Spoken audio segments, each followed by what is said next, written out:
Romanos, capítulo 12, versículo 1.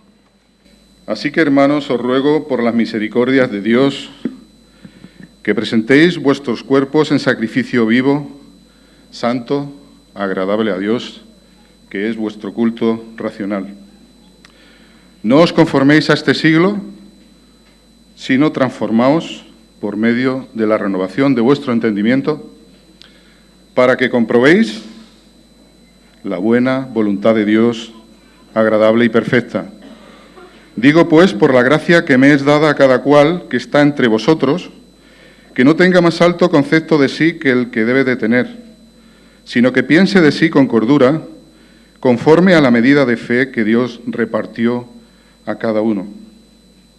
Porque de la manera que en un cuerpo tenemos muchos miembros, pero no todos los miembros tienen la misma función.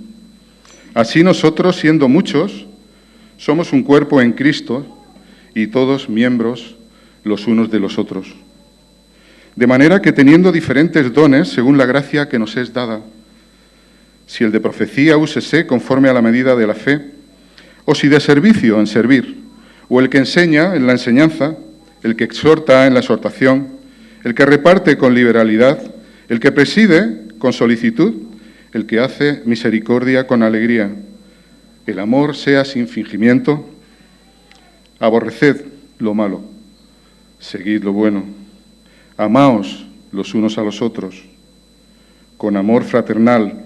En cuanto a honra, prefiriéndoos los unos a los otros. En lo que requiere diligencia, no perezosos, fervientes en espíritu, sirviendo al Señor, gozosos en la esperanza, sufridos en la tribulación, constantes en la oración.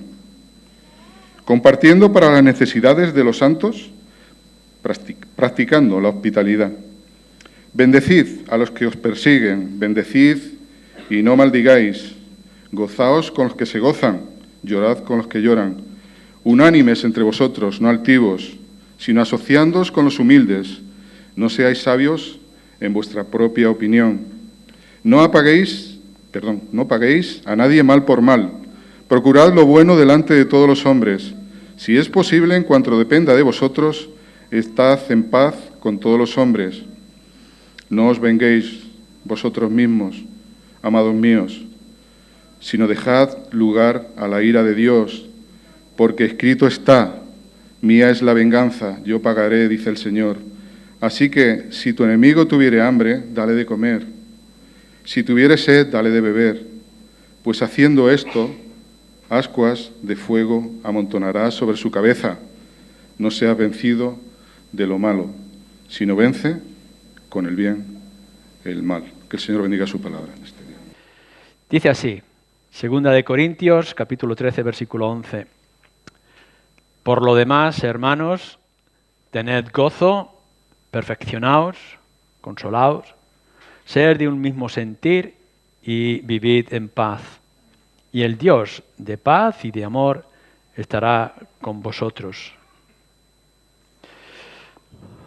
Nos acercamos ya en las últimas líneas de esta carta del apóstol Pablo a la iglesia de Corinto. Y solamente en estas líneas, en este versículo, expresa una parte de lo que ya pudo haber expresado en la carta que se nos ha leído de Romanos.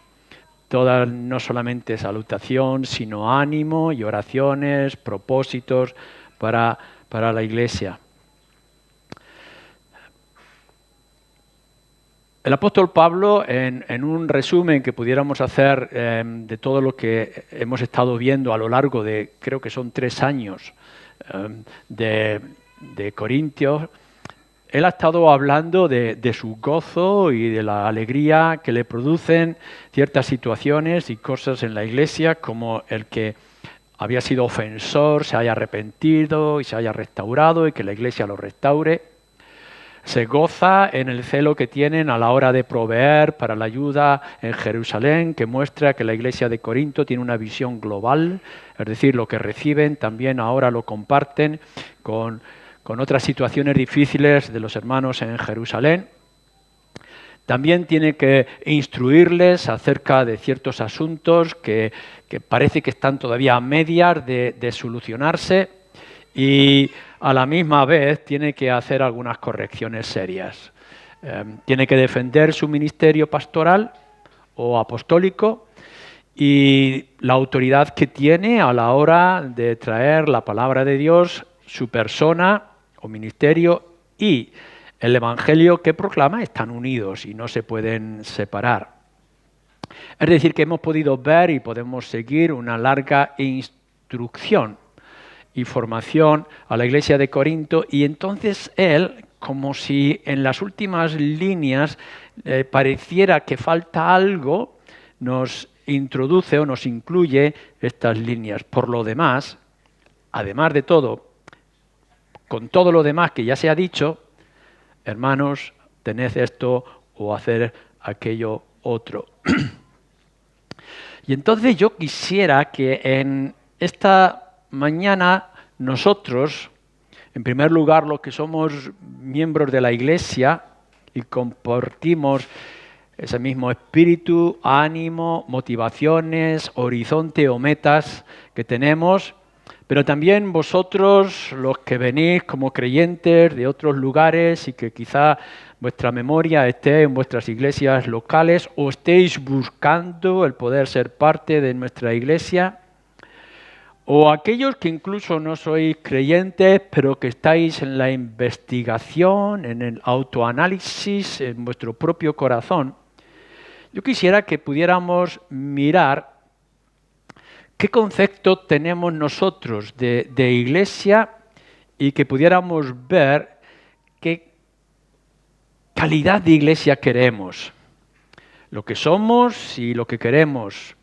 Que nos preguntemos en esta mañana todos nosotros qué es lo que nos falta, qué podríamos añadir si tuviéramos que hacer un análisis de nuestra iglesia local, de la calle Santa Teresa, en la ciudad de Ciudad Real, en el año 2025, es decir, en este momento concreto. ¿Qué calidad de iglesia somos? ¿Qué calidad de iglesia queremos? ¿Hacia dónde estamos caminando? Si hay algo que ciertamente habrá para que tengamos que añadir, ¿qué cosas habría que corregir? Fijaros bien que lo que Pablo está diciendo y lo que vamos a ver en esta mañana no es lo que tenemos que tener para ser iglesia. Porque nosotros suponemos que ya somos iglesia del Señor y que tenemos los elementos esenciales que nos hacen ser iglesia, es decir, a Cristo como cabeza, Señor y Salvador, y nosotros como pecadores que hemos venido al arrepentimiento, que nos sometemos a la palabra de Dios, que es las Escrituras, en todos los mandatos, principios y ejemplos que nos quiere traer, y que cumplimos la función que como iglesia tenemos delante de este mundo en el que vivimos, no solamente de lo que es la adoración a Dios, sino también la proclamación del Evangelio, la santidad del grupo, del cuerpo de Cristo, es decir, la lucha constante del pecado, ser luz y ser sal. Esto ya lo tenemos, podemos mejorarlo, podemos profundizar, podemos meditar sobre ello, pero la idea no es tanto, cuando Pablo está escribiendo que ya ha hecho otras instrucciones y ha traído y ha expresado su alegría de lo que es la iglesia de Corinto, primera carta, segunda carta, a la luz del libro de Hechos, también cuando se nos describe cómo empezó y las diferentes visitas que pudo hacer. Lo que tenemos que buscar y lo que Pablo está presentando en las líneas que hemos leído es ¿qué podemos hacer para que seamos mejor iglesia? ¿Qué podríamos añadir? Yo creo que ninguno de vosotros en esta mañana podrá decir, y si lo siente tendrá que venir a mí y decírmelo, que decir somos un desastre de iglesia y que mejor el fuego del cielo cayera sobre nosotros. Bueno, si alguno piensa así, por favor que venga y lo trataremos. Pero tampoco espero que ninguno de vosotros vaya a decir todo está bien Hemos llegado donde teníamos que llegar, así que esperamos que venga el Señor y nos tome y nos lleve con Él hasta el cielo, porque ciertamente siempre veremos a lo largo del camino otras cosas que son necesarias de añadir a nuestras vidas. No, lo que tenemos que plantearnos es que todavía nos falta mucho. ¿Qué deberíamos de tener? Ciertamente en esta lista de 5 cosas que Pablo dice en el versículo 11 no están completas y nosotros podríamos decir y añadir muchas más, quizá.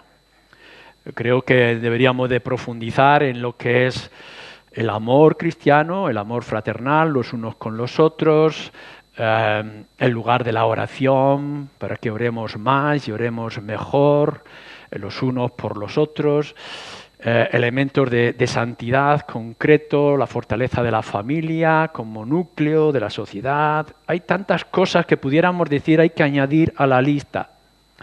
Pero Pablo no quiere hacer con sus listas, que se repite a lo largo de sus cartas, algo completo y definitivo, sino una ilustración, un ejemplo de lo que nosotros pudiéramos buscar.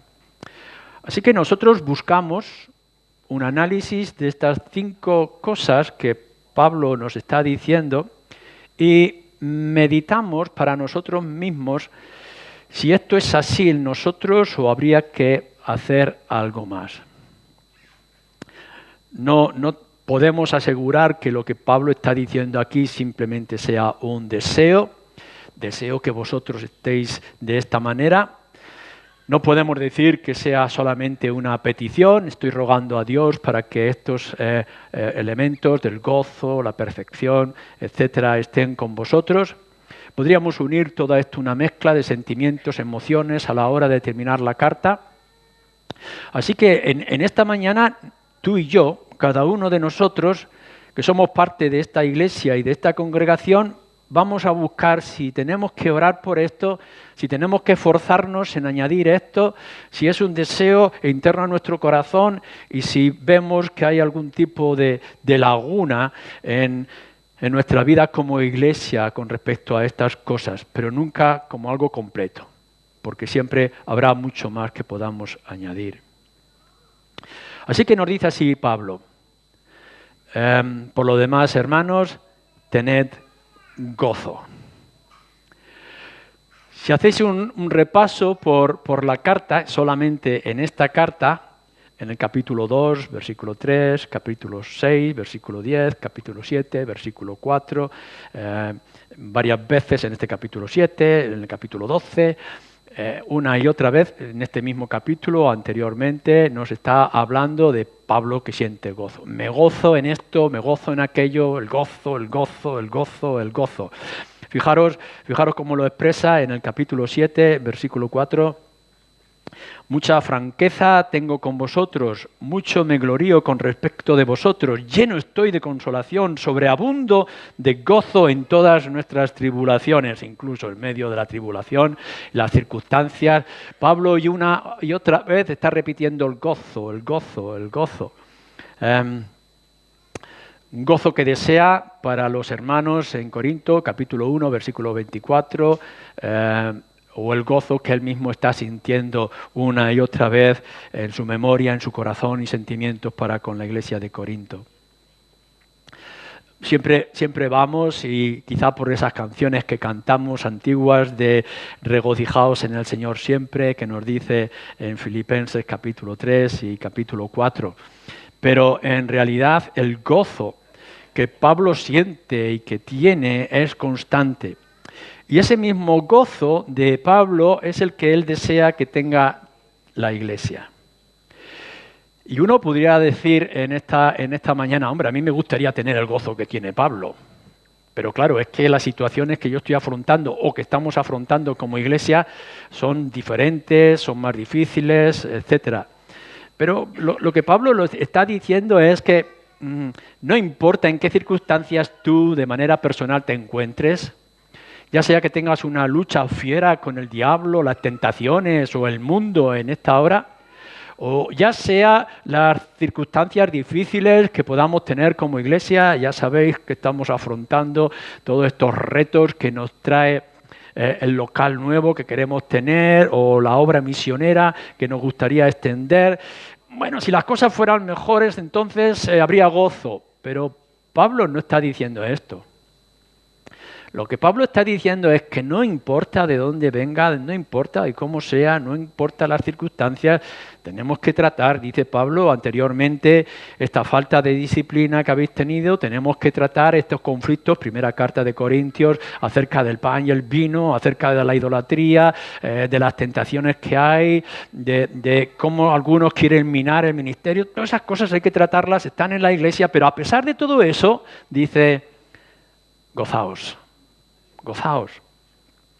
Porque a lo mejor en ocasiones nosotros estamos poniendo la visión solamente en la tormenta, en las dificultades, en los temas difíciles y oscuros, pero no nos damos cuenta de todo lo que es la luz, lo que es la fortaleza y lo que son las bendiciones en nuestras vidas. Y lo que tendríamos que aprender como iglesia o mejorar es que aun cuando tengamos por delante de nosotros momentos difíciles o complicados, el gozo tiene que ser parte de nuestra vida. ¿Y cómo va a ser esto posible? Bueno, pues nos lo va a decir cuando ya hemos citado de Filipenses en el capítulo 3 y capítulo 4 es regocijaos en el Señor siempre. Claro, si nosotros tenemos el problema y solamente tenemos atención al problema, nos vamos a ver mal. Pero si nosotros ponemos el gozo en el Señor, de que a pesar de las adversidades, a pesar de nuestra naturaleza caída, a pesar de nuestra rebeldía de tantas veces, ahí está el Señor, como se ha orado antes, fiel, al lado nuestro, y que nunca nos deja.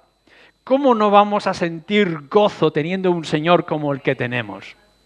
¿Cómo no nos vamos a alegrar una y otra vez que el Señor nos mantenga y nos guía?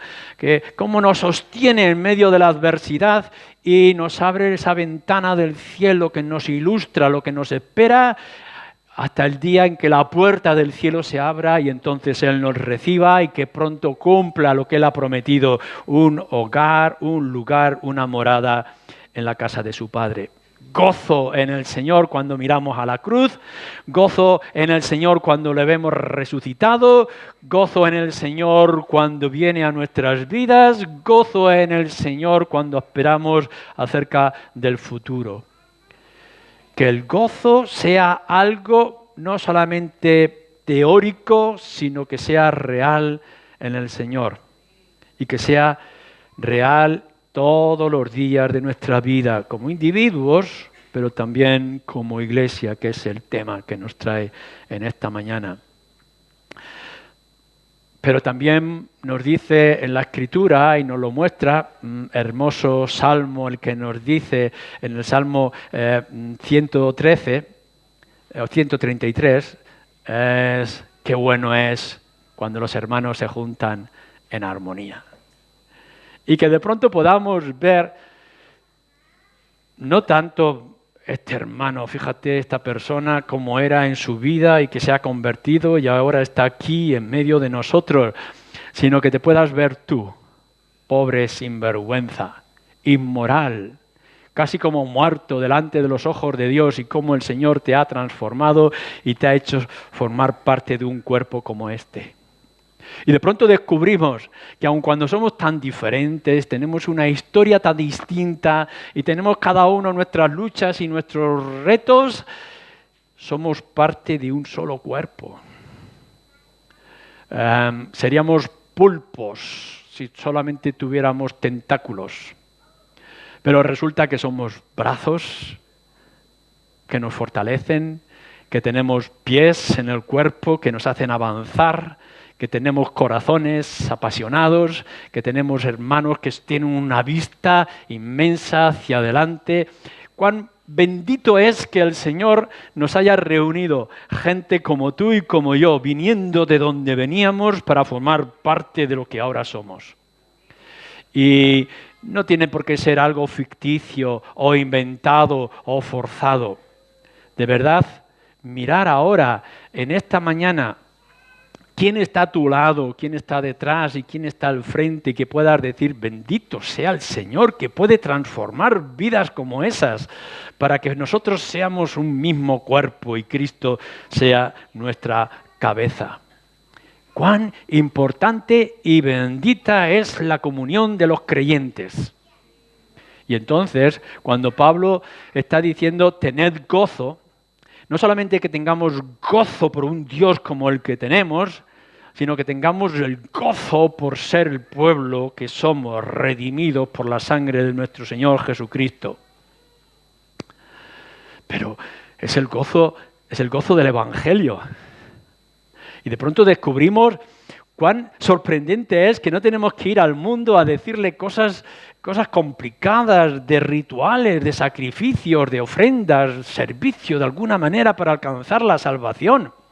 Que nosotros tenemos un evangelio que no puede ser imitado y que no puede ser comprendido y que es único, que era necesario que viniera nuestro Señor Jesucristo y el mismo Espíritu para decirnos que no importa cuán graves sean nuestros pecados y cuán lejos hayamos caminado separándonos de Dios, todo aquel que en esta hora y en este momento crea en el Señor Jesucristo encontrará salvación de su alma y vida eterna. Pero esto es sorprendente. No tenemos que ir a decirle a esos pobres desgraciados del mundo que están caminando al infierno que tienen que cambiar su vida y que tienen que mejorar su actitud. Lo que vamos y anunciamos una y otra vez es que no importa dónde estén, si hay arrepentimiento en sus corazones y hay fe en el Señor Jesucristo, serán salvos. Y de pronto decimos, pero qué gozo de salvación que tenemos. Que no tenemos que estar dependiendo de nuestros méritos y de nuestros esfuerzos porque no los hay, sino que dependemos de un mensaje que es poderoso y es transformador. Pero nos gozamos con este libro, que de pronto el Señor haya querido revelarse y mostrarse, no con visiones en el desierto, no en medio de truenos, relámpagos, sino que el Señor ha querido dejarnos un libro como este, y que ahora cada uno de vosotros en sus propias versiones puede sentarse en casa, abrir la Escritura y en cada versículo y en cada línea poder descubrir que el Señor nos habla. No es por sueños, no es una voz en off en el espacio, sino que cuando leemos la palabra de Dios podemos llegar y decir, Dios dice. Más profundamente, que podamos llegar a la palabra de Dios y decir, Dios me dice a mí ahora de manera personal esto y aquello. ¿Habéis pensado alguna vez lo que significa poder conocer en alguna medida, la voluntad de Dios?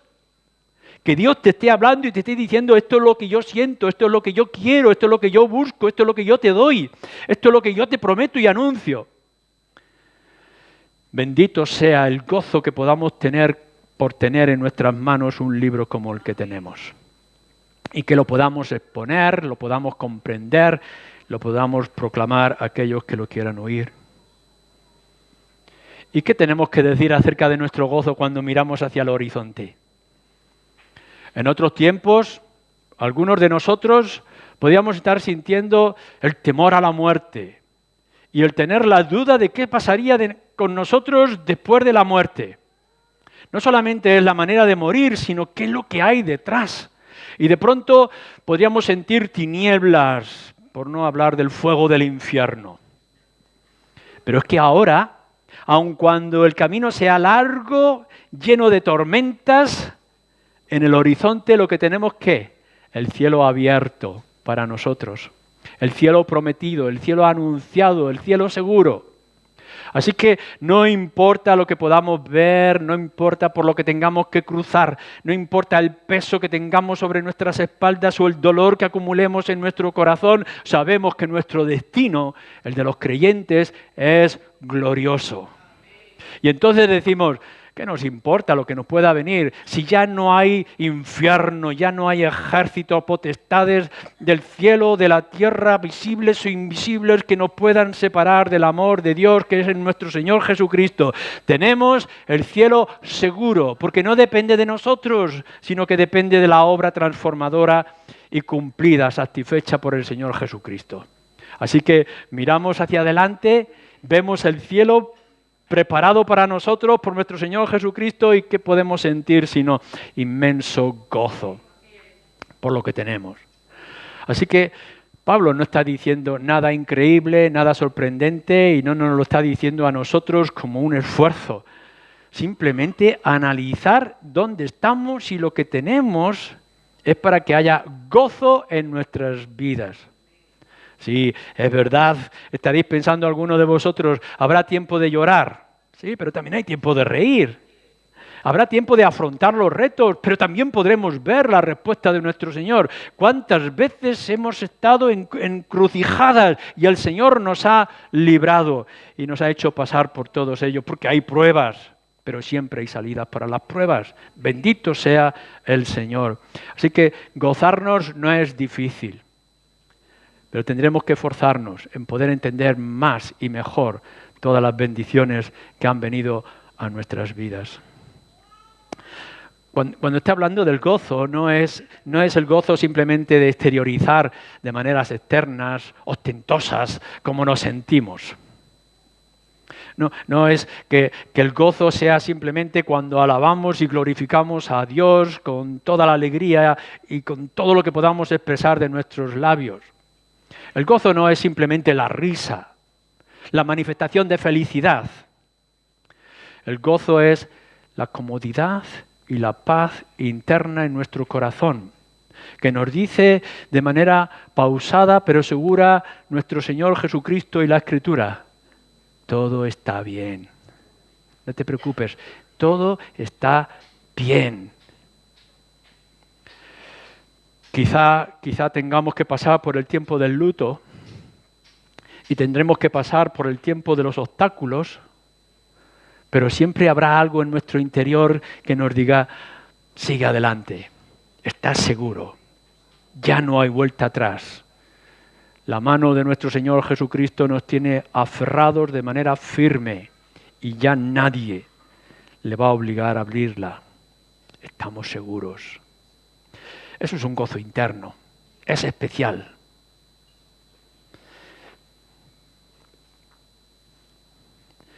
Pero nos dice, en segundo lugar, acerca de la perfección. Por lo demás, hermanos, tener gozo, perfeccionaos.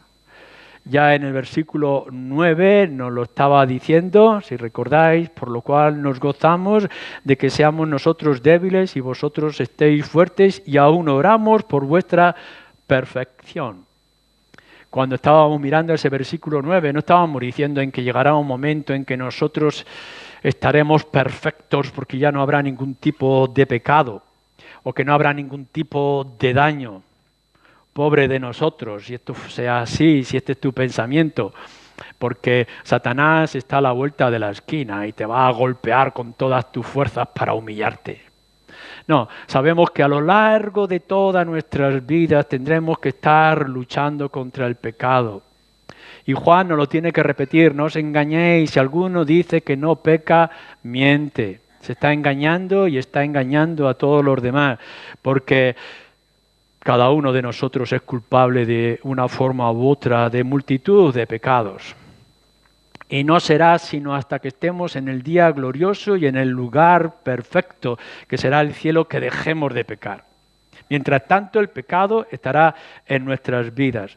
No, la perfección de la que está hablando Pablo en este versículo 9 y en este versículo 11 no es que vamos a eliminar y de pronto vamos a ser como luces resplandecientes que vamos a deslumbrar al mundo que está a nuestro alrededor.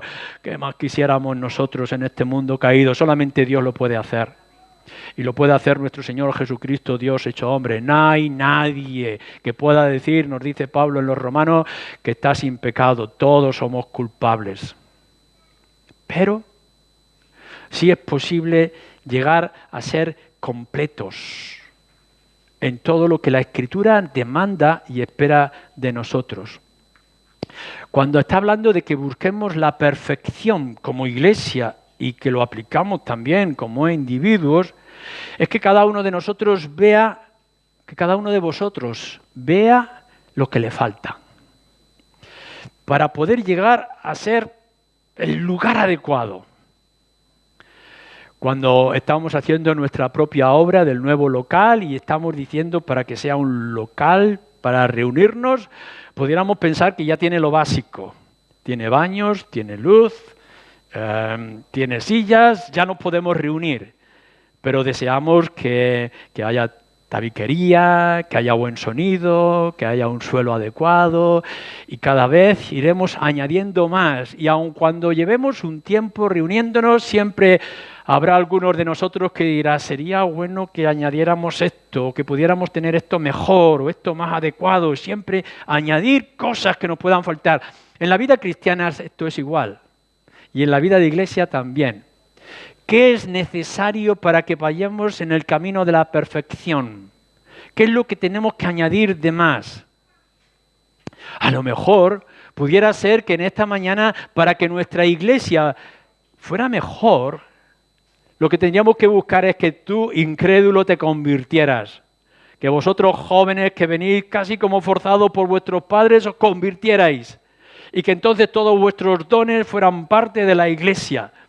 A lo mejor lo que está buscando el Señor es que tú puedas comprometerte más en la vida de la iglesia, completar para llegar a la perfección. Quizá nos hemos desviado, quizá hemos torcido el camino un poquitín en aquella área o en aquella otra y lo que necesitemos sea enmendar. Volver otra vez a la senda. ¿Qué es lo que hay que corregir para poder fortalecer la comunión cristiana, la exposición de la palabra, el evangelismo en la calle, etcétera? Ciertamente, en un análisis sincero y profundo, como cuando nos ha dicho Pablo anteriormente, examinaos, lo que tendríamos que ver es qué cosas habría que quitar que al final son un estorbo. Quizá podríamos pensar que para llegar a la perfección hay cosas que deberíamos de eliminar en nuestras vidas. Cotilleos, quizá. Superficialidad en nuestras relaciones. Quizá deberíamos de eliminar esa área oscura en nuestras enseñanzas, en nuestras exposiciones. O quizá tendríamos que hablar de cosas que añadir. Algo más que pudiéramos complementar en nuestro evangelismo, en nuestra visita a enfermos o los necesitados, etcétera, etcétera. Habrá cosas que habrá que restaurar. En una casa las cosas se rompen y se dañan. Y en una congregación como la nuestra, pues también hay cosas que restaurar. ¿Crees que quizá en tu propia vida tiene que haber algo por lo cual te tengas que arrepentir? Y si te arrepientes, ¿estás buscando y la iglesia está buscando la restauración? Pablo tiene que tratar de una manera seria, en cierto momento, un pecado muy fuerte de inmoralidad y también un pecado de oposición al Evangelio. Pero cuando esas personas han comprendido y la iglesia ha actuado, Pablo dice, me gozo recibirlo como hermano otra vez en la restauración. Quizá nosotros tendremos que llegar a cierto momento de cosas de las que hay que arrepentirnos por lo que hay en nuestro corazón y por lo que hay en nuestra mente. Y que al arrepentirnos busquemos un compromiso mayor y que podamos añadir más a la vida de la iglesia. Al final, como decían los reformadores en el siglo XVI, la iglesia siempre estará reformándose. Nunca vamos a llegar al final. Siempre habrá que reformarnos, adaptarnos a las circunstancias, obrar según las personas y problemas o debilidades que podamos tener, el buen ejercicio de los dones que el Señor ha repartido, que podamos saber usarlo. Cada tiempo, cada momento tiene sus situaciones diferentes y lo que necesitamos es estar constantemente reformándonos, instruyéndonos, fortaleciéndonos y saliendo al mundo como deberíamos de salir. Perfección. Siempre hacia adelante, siempre para mejor, siempre añadiendo.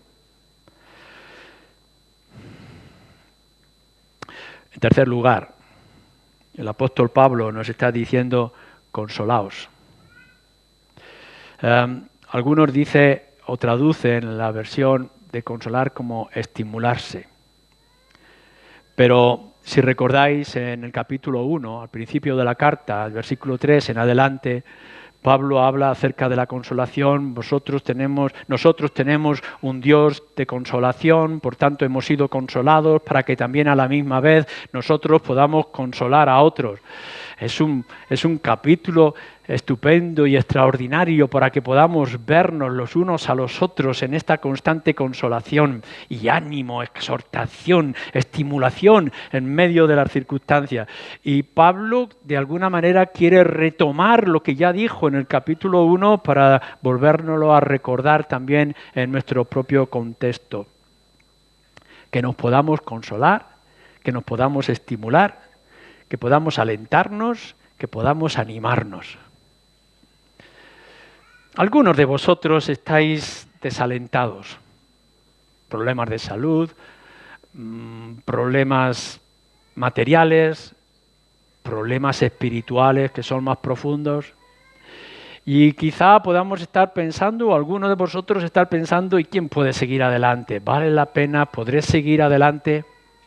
¿Cuán importante es que venga otro hermano y que te pueda llegar y decir, te acompaño, voy contigo, sigue adelante, no te desanimes?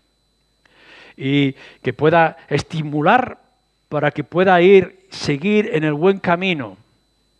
O que alguno se haya extraviado, o un pecado secreto que quizá va a salir a la luz, o un conflicto serio espiritual, una actitud errónea en la cual los hermanos puedan llegar y decirle, esto no es así, esto no es correcto, esto hay que cambiarlo, hay que corregirlo, pero aquí estamos. No queremos destruir, no queremos dañar, no queremos arrasar, no queremos amputar, queremos que se corrija. Y entonces exhortamos al hermano a que pueda tomar el buen camino, la buena dirección, y que podamos recibirle siempre con los brazos extendidos. A veces la vida nos agota y nos cansa y nos desanima.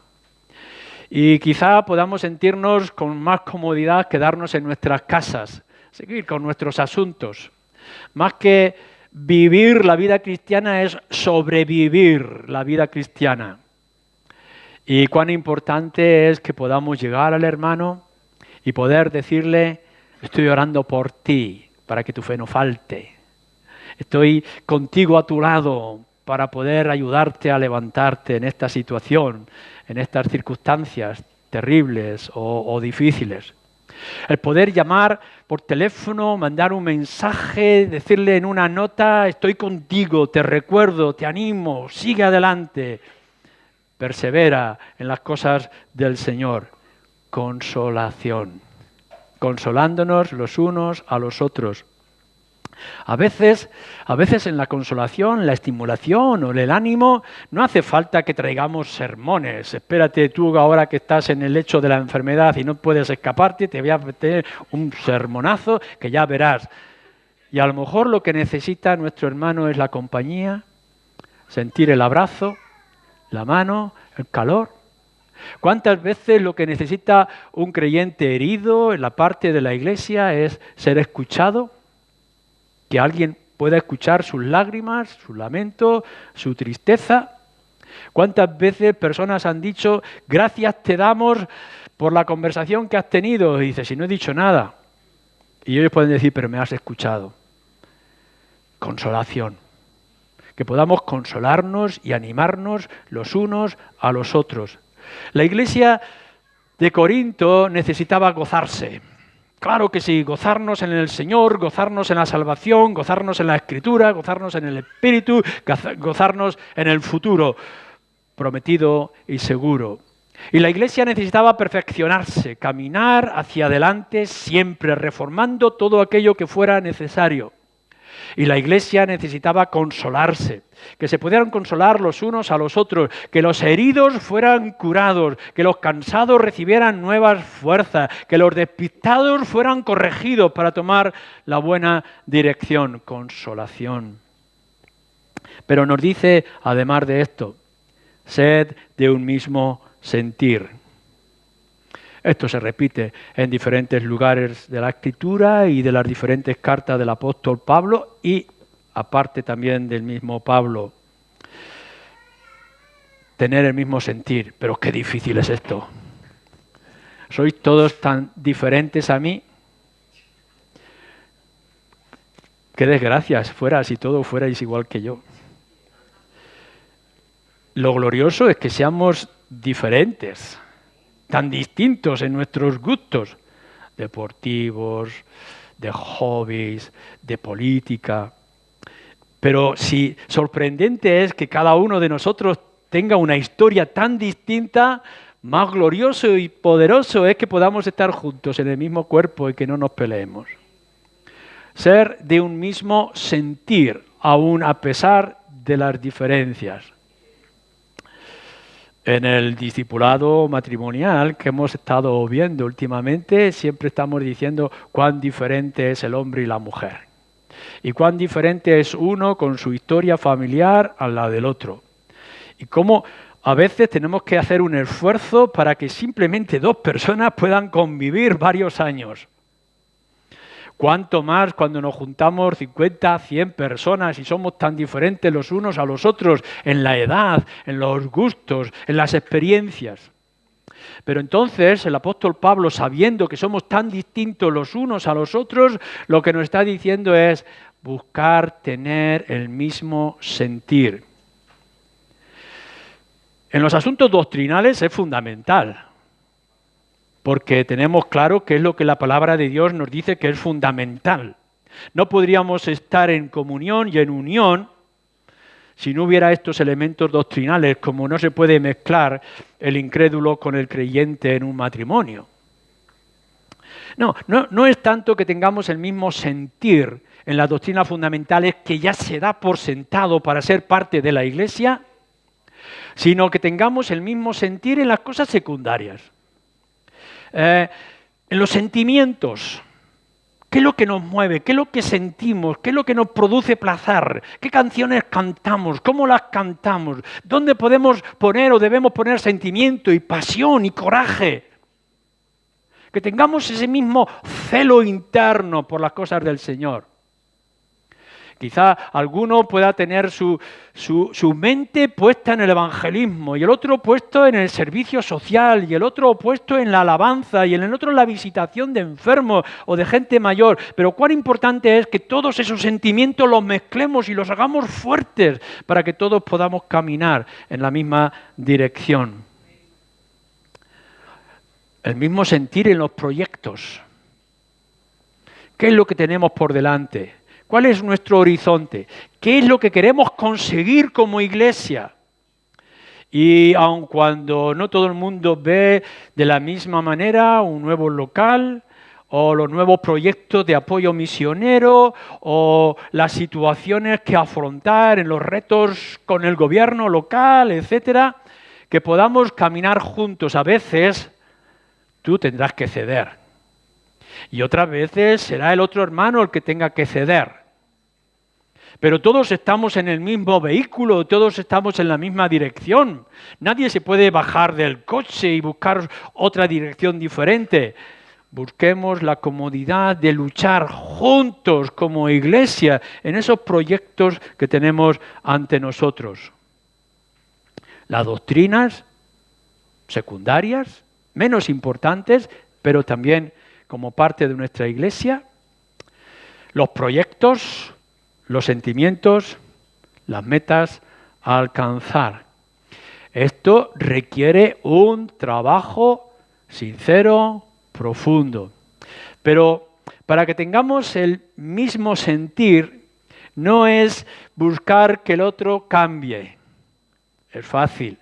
Que vayáis a vuestras casas y cada uno de vosotros se ponga a orar y decirle, mi hermano está equivocado, enséñale el camino. La Iglesia ha cogido un camino diferente, muéstrale a la Iglesia que tiene que cambiar para que se identifique con mi camino. A veces, quizá la mayoría de las veces, tenemos que orar al Señor y decirle, dame la misma visión que los hermanos. Ayúdame a entender, ayúdame a acomodarme, ayúdame a ceder, ayúdame a ser paciente con los demás. Nuestras oraciones no son de intercesión, sino propias nuestras para comprensión.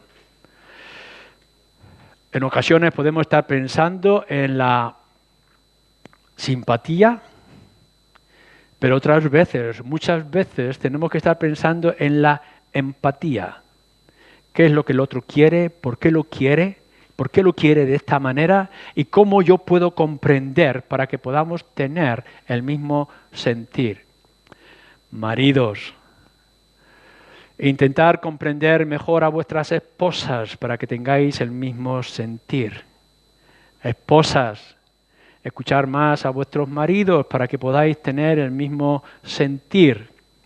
Que podamos hablar, tener comunicación para que sepamos hacia dónde caminamos como familia, qué es lo que queremos, que podamos estar juntos y que cuando llegue el retiro, la ancianidad, podamos decir, hasta aquí el Señor nos ayudó a estar juntos. Que el Señor nos ayude también como iglesia a estar juntos, a poder seguir adelante, a que tengamos el mismo sentir, la misma pasión, el mismo deseo, las mismas fórmulas. Y en quinto lugar, les dice a los creyentes, y vivid en paz. En otros lugares también se ha dicho, tendremos que decirlo, Pablo hace una reflexión muy importante cuando en Romanos le está diciendo, capítulo 12 que hemos leído, vivid en paz con todos los hombres, con todas las personas. Cuán importante es que seamos hombres y mujeres de paz en este mundo tan conflictivo, tan violento, tan amenazador en el que estamos viviendo. Como iglesia tendríamos, por tanto, que tener este deseo de vivir en paz con nuestros gobernantes, con nuestros opositores, con aquellos que piensan de manera diferente, aun cuando estén manejados por el mismo diablo, aun cuando podamos estar en un mundo que nos persigue y que nos desprecia, como nos dice nuestro Señor Jesucristo en el Evangelio de Juan. Aún así tenemos que orar por esos gobernantes, tenemos que estar en paz con ellos. Pero si ese es un llamamiento ya de que tengamos paz con todos a nuestro alrededor, ¿cuánto más es esencial que tengamos paz entre nosotros como creyentes? Que haya paz a la hora de tratar los asuntos, aun cuando nos puedan parecer de los más difíciles. Pero no solamente es paz entre nosotros como creyentes, no solamente es la paz que podamos tratar con la gente de fuera, con el mundo, sino paz en uno mismo, tener paz en vuestras conciencias, limpiar todo aquello que hay conflicto. Seguramente tu conciencia te puede estar diciendo en este momento, esta es la dirección que tienes que tomar, esta es la actitud que tienes que tener, estas son las cosas que tienes que corregir, y tú aún, por la debilidad de tu carne, estás caminando de manera contraria. Ten paz. Permite que tu conciencia, sometida a las Escrituras con el poder del Espíritu, domine tus actos. Que haya paz cada vez que tú vas a dormir y que descansas. Que puedas pensar que lo que hiciste, lo hiciste de la mejor manera y a la luz de las Escrituras. Si tienes un conflicto entre lo que es tu conciencia y lo que son tus actos, busca la paz y busca la armonía dentro de ti. No permitas que lo bueno se someta a lo malo. Al contrario, vence el mal con el bien. Que haya paz en tu propio corazón. Pero, en cuarto lugar, de lo que nos está hablando aquí, lo va a decir más adelante en las líneas, es tener paz con Dios. Si hay una cosa que es importante y que es crucial, es que en esta mañana puedas salir de este lugar teniendo en tu conciencia que tienes que estar en paz con Dios. Y en paz con Dios no es simplemente voy a ser indiferente, voy a cerrar mis oídos, no me voy a meter con problemas. No, paz con Dios es que tú vayas delante de Dios y le digas qué es lo que tú quieres. Y entonces tú te sometas a la voluntad de Dios. La paz de Dios no es que tú intentes sobornar o convencer a Dios. Tener paz con Dios es que te rindas por completo. Aquí no estamos en una lucha entre iguales. ¿Quién es el hombre para oponerse a Dios? Si hay algún tipo de rebeldía o de actitud en tu vida cristiana o no siendo cristiano, no vas a vencer. Nunca podremos vencer en una lucha contra Dios. La única manera de que haya paz es que te rindas y que sea Él el que tome el dominio y el control de tu vida, de tus pensamientos y de tu corazón. Si hay algo que tienes que esforzarte en conseguir, es que tengas paz con nuestro Dios. Y paz por causa de tus pecados, paz por causa de tu rebeldía. Ríndete y acéptalo. Y podrás ver la inmensa victoria que es para tus almas. No estar confrontado con Dios, sino ser tomado por Él de la mano a donde Él te lleve. No pelees, no discutas. Es verdad que podemos traer nuestro clamor a Dios, pero nunca puedes traer tu clamor contra Dios. Pídele a Dios lo que quieras, que creas que es necesario o bueno para tu vida, pero déjate llevar por Él, el momento y el lugar que Él quiera. Y esto es como iglesia. Claro que nos gustaría tener cosas, pero no importa, que sea lo que el Señor quiera. Si es posible, diremos como nuestro Señor Jesucristo, que pase de nosotros esta copa, pero no nuestra voluntad, sino la tuya. El Señor da y el Señor quita. Que el Señor sea glorificado. Paz con los hombres, paz entre los hermanos, paz en nuestra conciencia y sobre todo paz con Dios. Y entonces viene el resultado. Y nos dice el apóstol Pablo, y el Dios de paz y de amor estará con vosotros. Fijaros que digo, y así lo manifiesta el versículo, que es el resultado. Claro que podemos llegar y decir, si el Señor está bien con nosotros, nos va a ayudar para nuestro gozo, nuestra perfección, nuestro entendimiento mutuo. Claro que sí, que el Señor nos va a ayudar. Pero lo que Pablo le está diciendo a la iglesia de Corinto en este lugar y en este momento concreto, y que nos lo está diciendo a nosotros como iglesia, es, si somos capaces de buscar estos 5 sentidos para la iglesia, si somos capaces de esforzarnos en caminar de la manera correcta como se nos está señalando en estos 5 apartados que nos está presentando, es entonces cuando el Señor vendrá con todo su poder de paz y de amor para con nosotros. En otras palabras, queremos sentir como iglesia aquí en Ciudad Real de la calle Santa Teresa toda la presencia, el poder y la gloria de nuestro Señor Jesucristo en nuestras vidas de una manera concreta. Si queremos que esto sea así, empecemos a trabajar. Intentemos mejorar, intentemos quitar, intentemos añadir todo lo que sea necesario. No es tanto un deseo de Pablo. Lo que está diciendo Pablo es que es el resultado. Mirar, si buscamos el gozo, si buscamos la paz, el entendimiento mutuo entre nosotros, lo que nos está diciendo es que entonces el Dios de paz y de amor se manifestará. No es que no esté, sino que se va a manifestar de manera especial. Donde tú y yo, como iglesia, actuamos de esta manera correcta, entonces Dios actuará de la manera que nos tiene prometidos. ¿O lo vamos a decir de manera negativa? Si no actuamos como deberíamos de actuar y no aplicamos estas cosas, y no nos esforzamos y no buscamos más santidad y compromiso con las cosas del Señor, que no os sorprenda que Dios no actúe. Dios puede retirar sus bendiciones. Caramba, volver otra vez a leer las iglesias en Apocalipsis. de lo que tuvieron y de lo que están perdiendo, y algunos ya están como tibios a punto de perecer. Recordemos que en el pasado había una iglesia floreciente en todo el norte de África. Recordemos cómo el Dios ha obrado de manera extraordinaria a través de avivamientos y todo eso se difumina y desaparece.